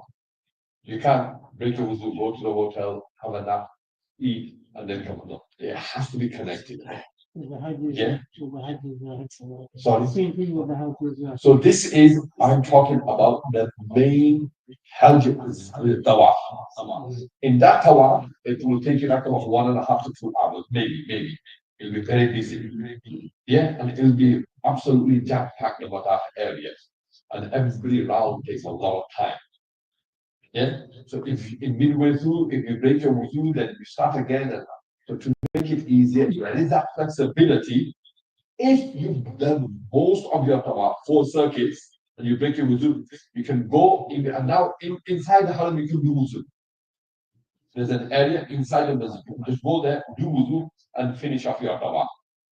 If you've done less than majority, if you only started did 1 or did 2, then you've got to restart from the beginning. So from the beginning. Is that correct? What is that? Is it allowed? You can udhar se theek hai. Oh. You can continue from where you left off, yeah. Okay, it's better to restart less than 3, but just continue from where you left off. The reason why I'm saying it, because any tawaf take ages now in the haram, yeah. Gone are the days, okay. So you can just continue from the exact spot that you broke your wuzu. So, for example, if you did 1 circuit and you broke your wuzu, yeah, it's better you start again. Fresh. If you want to, you can just go and do wuzu and carry on. So you've already done 1. Say, for example, if you were here, you broke your wuzu. Yeah, so you can just go do wuzu and then come back a bit further behind and then just carry on. Is that clear? Normal tawaf is not that busy. When you go for Umrah 6-7 days before Hajj, it's not that busy. Yeah. If you break your wudu, it's always better to do it again. Yeah. But if you're exhausted and you've done you're exhausted and you've not got it in you to do a whole tawaf again, then use that masla, use that flexibility. You can just go and do wudu and carry on. Is that clear? You have to do wudu. Yeah. Wudu is the must. You have to do. You need wudu for tawaf. أطواف بالبيت صلاة إلا أن الله أحلف منه وبالنطق لا يمكن إلا بخير. The hadith, the tawaf is like salah, and in salat we don't speak. In tawaf you shouldn't speak except good speech. If there's a need that salam, oh sorry, I'm talking to the off. Salam, oh please can you stay far away off? There's an emergency. There's a need. Yeah, and somebody's struggling and you say, oh don't do that. Help. Good speech, only limited good speech is allowed in tawaf. Other than that, you should be gossiping or speaking on the phone. Yeah, no need to broadcast it. Yeah, need to from your mobile. That Mufti Saab said, put it away. And so he'll send the opposite, take loads of charges.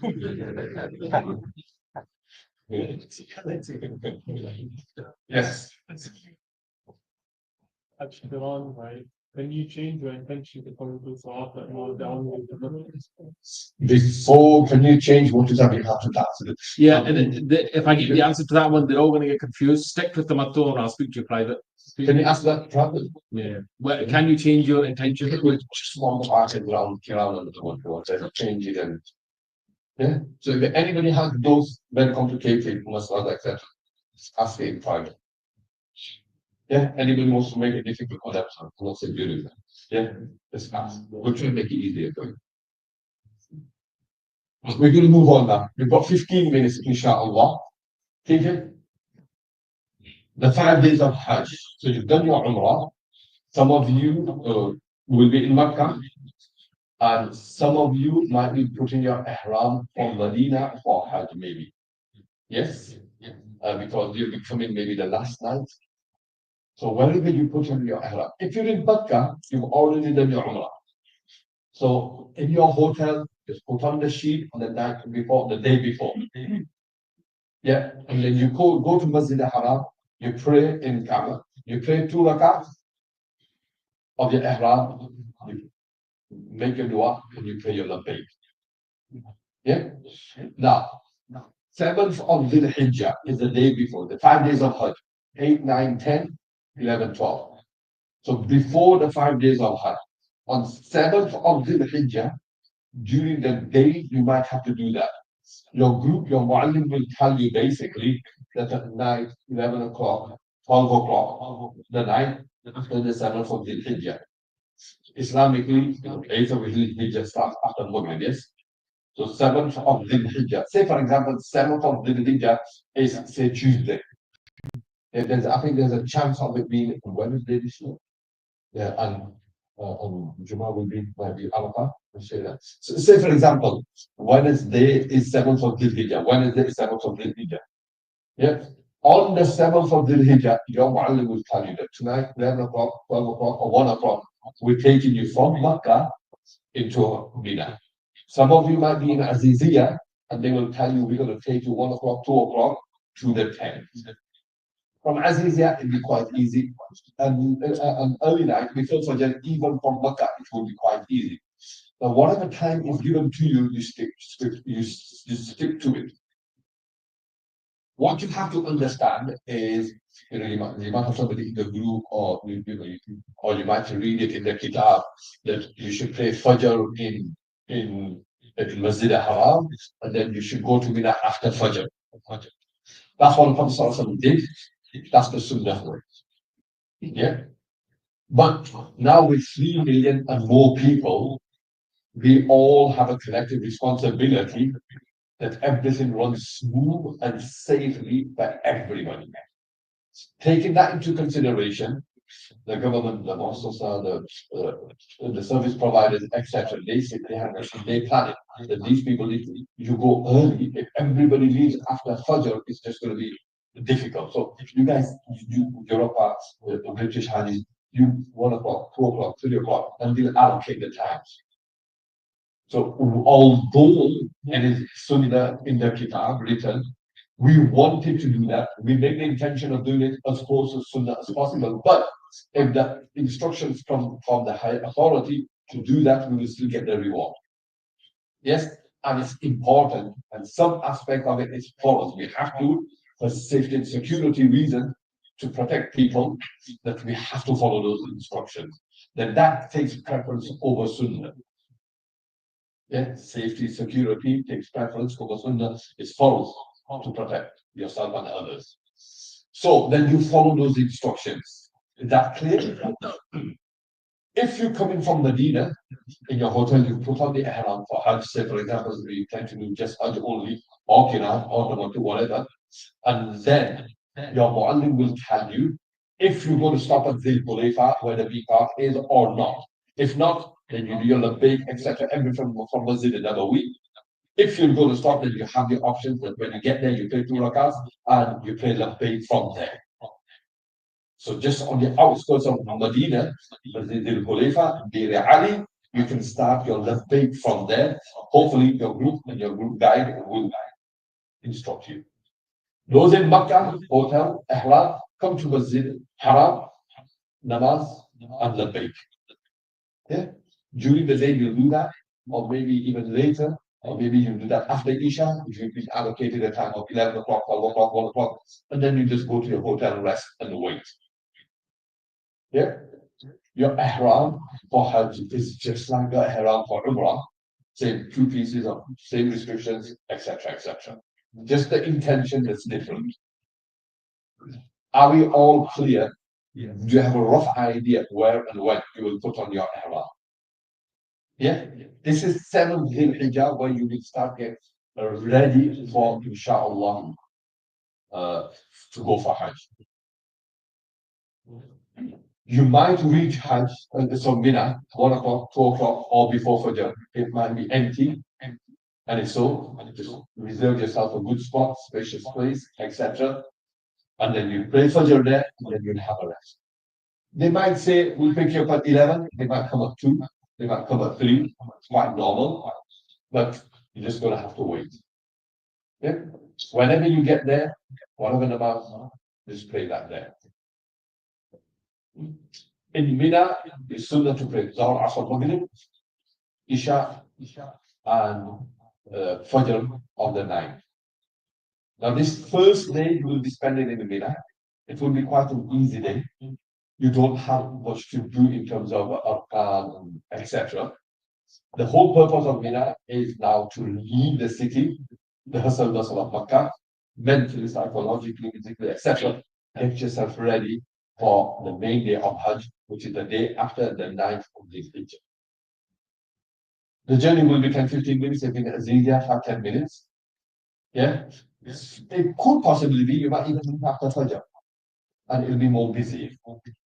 Yeah, it's advantageous to get there early, book your spot, and roll out whatever bedding that you have now. Everything is provided. So you get mattresses and etc. provided. Yeah, air-conditioned tents and buffet food. Hopefully, inshallah. That was there last year. Hopefully, this year as well. Yeah, and plenty of drinks, and ice cream, and starters, and dessert, and finishes. Yeah. Just to put it in perspective, maybe 25-30 years ago, we used to walk past, there used to be a tent with air conditioning. Can you put them in that tent? A photo. And we used to say, wow. This is the royal family. Yeah. Oh, air conditioning, tent, and wow. Yeah, this is going back 25-30 years ago. Yeah, and it would be very rare, Yeah. Now, every single Haji has what we thought 25 years ago that was a royal family, VIP, 5-star. You have beddings, you have air conditioning, you have pool waters, you have a buffet system, and block paving, even better than Blackwood Road. Program. I'll get away with it. They're backing me after the program. Yeah, honestly, then it's not paving between the tents. No sand anymore, no desert anymore. And now they're building buildings in Mina. Yeah, so it has, just that we don't appreciate it, or maybe we can't put it in perspective or compare it to become, it has become 5-star. You don't have to worry about anything. You should now just focus and worry about ibadah, aram and ibadah. Them are the 2 things. In Mina, you just chill, relax, aram and ibadah. The most important thing is you don't waste time. Don't spend time gossiping, talking away, and don't say. No gibber, no chugalkuri, no quarreling, no fighting, etc. The best Haji is he who gives preference to others. Yeah, there's no bedding, there's only one bedding. Well, give it. Allah will look after you. Try and help others, support others, inshallah. The elderly ones, the vulnerable ones, the weak ones, the women, etc. And there will be enough for anyone and everybody and anybody, inshallah, inshallah. So when you get to Mina, you'll be praying Zohar, Asr in the tent. Everybody will be doing their own jamaats, every tent, etc. Avoid the heat. Yeah. Sometimes what happens, people have relatives from India, from Pakistan, in the Indian tent and Pakistan tent, and they go looking for them. Now, Google might say it's just around the corner, and you ask them and say, yeah, they can't say this, Once you get there, you get lost, etc., and you lose all your energy, and you could end up going round in circles for hours on end. Avoid the heat. No need to meet your relative there. There you go to meet Allah subhanahu wa ta'ala. If you a married couple, etc., it's quite pleasant after Maghrib to sit, enjoy the atmosphere, just keep on doing your zikr, fikr, yeah, and just for that night, pray tahajjud. Main thing is to do ibadah. Have a good rest. After Asr, normally there's a bayan. After Maghrib, to late night, there's food, yeah, and then it's a nice spiritual retreat to start getting ready for the main day of Hajj, which is the night, which we will cover tomorrow. And do not underestimate the power of Mina. Yeah, it used to be the gateway of Mecca. It is where miracles happen. You know, Abraha's army was defeated. Abraha's army was defeated in Mina. Yeah, there's a Wadi Muhassar, can't remember the name, where they were defeated and where they were, the birds who stole on them, and then, yeah, the Saudi government, we're not allowed to raid that area because it's an area of punishment. The Saudis will obviously they cover that area. So there's a lot of signs. The sign was that Ibrahim attempted to sacrifice Ismail.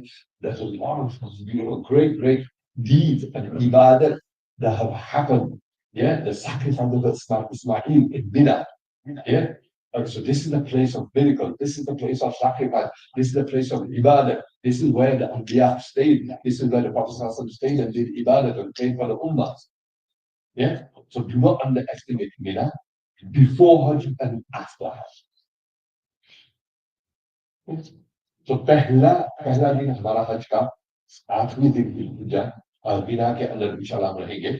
Meena के अंदर सुन्नत ये है कि 5 नमाजें वहां पर की जावे। If for some reason something goes wrong, inshallah you won't. You don't get there for Dhuhr, you get there for Asr, don't worry. We've had times where we've got there late. Yes? But do get to Mina, inshallah. And it's sunnat mu'akkada that you spend some time in Mina over your Hajj period.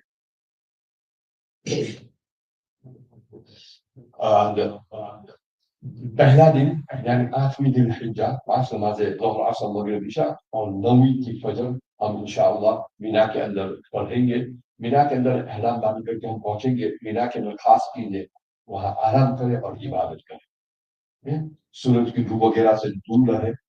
अगर दूर दराज के हमारे रिश्तेदार Bangladeshi tent या Pakistani tent वगैरह उनको मिलने की जाने की जरूरत नहीं है। तो वक्त का जमाना है और इबादत करे, आराम करे, नमाजें पढ़े, तहज्जुद पढ़े, इशराक पढ़े, एक्सेट्रा।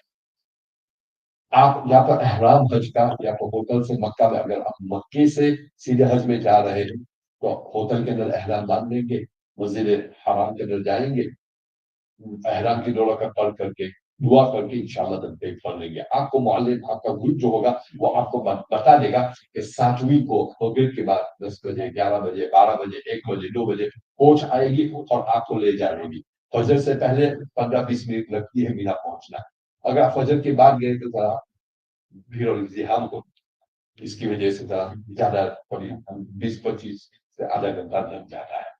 जब आप मीना में पहुंचेंगे बिस्तर वगैरह निकाल करके, अब तो मैट्रेस वगैरह सब कुछ वहां मिलता है। आपको आपकी जगह दी जाएगी, ऊपर वो अलमारियां होंगी, आप अपना लगेज वगैरह थैली वगैरह रख सकते हैं। जैसे सोहेल भाई ने जैसे कहा हर जगह पहुंच करके सॉकेट वाली जगह जरा ले, सॉकेट तो वैसे भी सब जगह होंगे। फोन को भी चार्ज करें और अपने आप को भी चार्ज इंशाअल्लाह। और इबादत की जगह है, यहाँ अल्लाह के मौजिज़ात का ज़ुहूर हुआ है। अब्राहा की लश्कर को अल्लाह ने यहाँ दफन कर दिया। हज़रत इब्राहीम की वो इबादत जिसको अल्लाह ने कबूल फरमाई, अंबिया की मकबूल इबादतें यहाँ हुई है, कुर्बानियाँ हुई है, हज़रत इस्माइल की कुर्बानी वगैरह। तो ये इबादत की जगह है। अंबिया अलैहिस्सलाम यहाँ आए हैं, दुआएं की है, यहाँ से औलिया अल्लाह गुजरे हैं, कितने लोग हज में यहाँ से गुजरे हैं। तो मीना के अंदर इबादत करें, हमें भी याद रखे, उम्मत को भी याद रखे, और जो मेन अय्याम आ रहे हैं और जो और काम अदा कर रहे हैं, इंशाअल्लाह उसको हम कल We've got a few minutes. Anything you need to answer here? Was there any? Let's just leave it. Just Alhamdulillah, Mawlana has covered pretty much everything with regards to Mina. He made a few points with regards to your suffer from Medina to Mina the night before. For those who are going to be coming at the very last moment, a lot of you will be traveling by train. Okay. Now, traditionally, Mawlana, we know that the coaches stop at Dhul Hulayfa, so you can come off and do your niyyah. Now we know that the train doesn't stop, and Dhul Hulayfa comes within a few minutes of you taking off from Medina. So it's very, very important that if you've not already done your niyyah in Masjid Nabawi, Masjid Haram, and you intend to do that at the train station, or you intend to do it on the train, then make your niyyah as soon as you board the train, as soon as you've sat down. It's very, very important, because you might be settling yourself down, putting your luggage away, sorting your families out, and by that time you will pass Mikat. And like we said, if you make the niyyah for Quran, then you're going to be in a spot of bother. So you don't want to put yourself in a position where you'll be liable to a penalty. So just bear that in mind. Majority of you, I know, are going to be traveling by train. There might be some of the smaller providers, you'll be on coach, in which case you'll be stopping. So do bear that in mind. Another thing Mawlana said as well, which is very, very important, that if they tell you that you're, so I'll put it in a different way. We were actually looking after Mina last year. Myself, Muaz, Zahir, we were looking after all of the beautiful big Mina camp, which was around, I think it was around 8,000-9,000 people. We had Bilal and we had Yunus. They were looking after the Azizia hotels. So they were at the Azizia hotels. We were in Mina. So we told them a time where the coaches will arrive to bring them to Mina. Bilal, what time did we tell you? 2 a.m. What time did your coach come? There you go, Mawlana. Bilal, we had given him a time of 2 a.m. Your coach will arrive. We saw him at 12 in the afternoon. That's ridiculous of you, but Don't go with him. You know, pretty much the same, right? This will be the case everywhere. The point we're trying to make over here is don't have high expectations that you're going to be ready, all spick and span in your white ihrams, jumping on the coach and going like, rest, do some tilawat, do some ibadat. And whenever the coach comes, board the coach and get there. I'll give you another example. The Sky coach, the driver got lost. It took him 4 hours to get to Mina, a journey that takes 15 minutes. So you've got to be prepared for all eventualities. This is Hajj, things change. So we're giving you these examples. So we were sent to Mina on the 8th that night after Isha. We were told, can you get to Mina for the istiqbal, for the arrivals? We got there at 12 o'clock. First coach arrived at 12:30. So from 12 o'clock in the morning to Asr the next day, we were on our feet for coaches arriving, one after another, one after another. So you could be on any one of them coaches. There's going to be a lotting system where they allow coaches in. Masai, Mina is a restricted area. Only coaches are going in and out. Safety and things like that is something that the Minister is very, very particular about. So what we're saying here is these are the little things that might not be filled in along the journeys, but we're preparing you that just like you guys, when is my ticket going to arrive? When are the tickets going to go live? When is the prices going to arrive? I know what you're all like. You want everything pretty much straight away. You should now all be drilled. You should now be used to a slight delay here and there. And when you get there, those will be tests as well. You've been through the biggest test, which is from the point you made your niyyah, to going through nusuk, to securing your package, to getting your visa, to getting your ticket, and to getting on board that flight. That was your biggest test. The smaller tests are the ones that are going to push you and challenge you the most, because you're probably fed up. So what we're saying here, istiqamah, sabr, and perseverance, zikr, istighfar, dua tilawat, and inshallah that will be accepted. So these things are very important. Apart, aside from what Mawlana said, Mina is a rest station for Arafat. Anything that you've forgotten to pack, anything you've forgotten to make note of, anybody you forgot to ring and ask forgiveness for, this is a day of reflection for what the day to come is the very next day, and this is a very important day. So please utilize that. And as Mawlana said, it's a nice, pleasant, airy environment. You'll be able to, after Asr, when it cools down, go outside, go for a walk. There's loads of little shops, little huts. It's like India, if you like. There'll be little shops here there. You can buy things, food, fried food, savories, and things like that. So, and you can go for camps. Your friends might be in an MCDC, your friends might be in Dur, and that kind of thing. You could go see them. They're all within streets apart. Have your navigation on board. Keep in touch with the group, and inshallah make the most of it. But above all, utilize the time constructively and usefully, inshallah. Any burning questions? We'll leave the questions. Sisters, any questions? Do we need to hand over a paper with questions? No. MashaAllah. Sisters have understood everything. We don't have any questions. MashaAllah. Mufti Saab, you need to add anything? I'll do 2 minutes at the end. 2 minutes, we're at the end now. So tomorrow, inshallah, same time. Are you also same time? 7:15. Yeah, that's what. So gives us good time. Tomorrow, same time, inshallah. And then weekend, we'll have a break. You can go out with the lads to eat. And take things. Sorry? Mullah Abdul Rahim has got his seminar, Sky have got the seminar, Al-Tafsir got the seminar. So I think they've all got busy weekend then. Yes. So you've all got seminars with your own specific groups, etc. And if anybody wants to have a one-to-one, etc., Fazanbhai, you're free on Friday or Saturday or Sunday. Fazanbhai is free Saturday or Sunday. Just contact him. Yeah, if you want a recap in Urdu, Gujarati, he can do it, Punjabi, he struggles.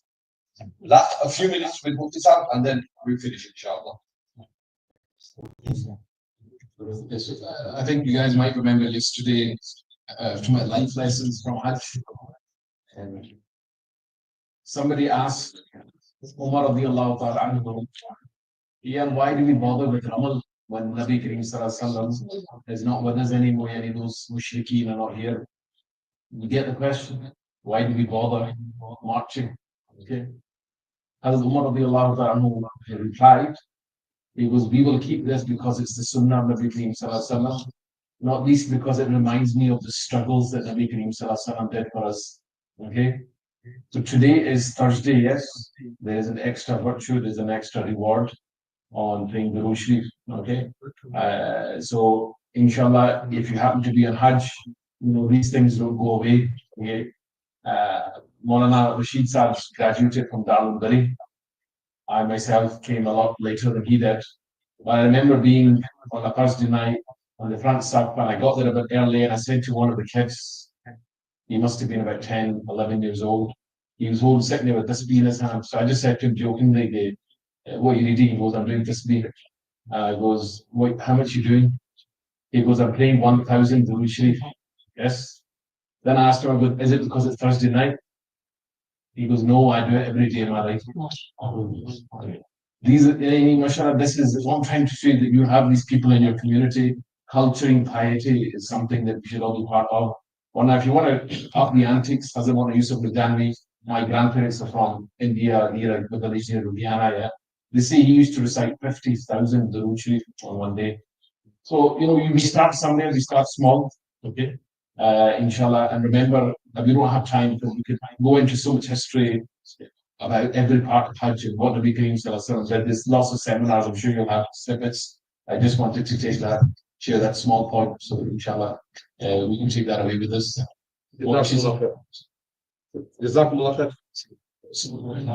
Any questions? Person, did hear you? Tomorrow, Asr 7:30. Right, that gives us 15 minutes left. So tomorrow, Asr 7:30, we'll finish about 9:40-ish. Tomorrow is the main day for the 5 days of Hajj, inshallah. Any questions you want to come and ask personally, welcome.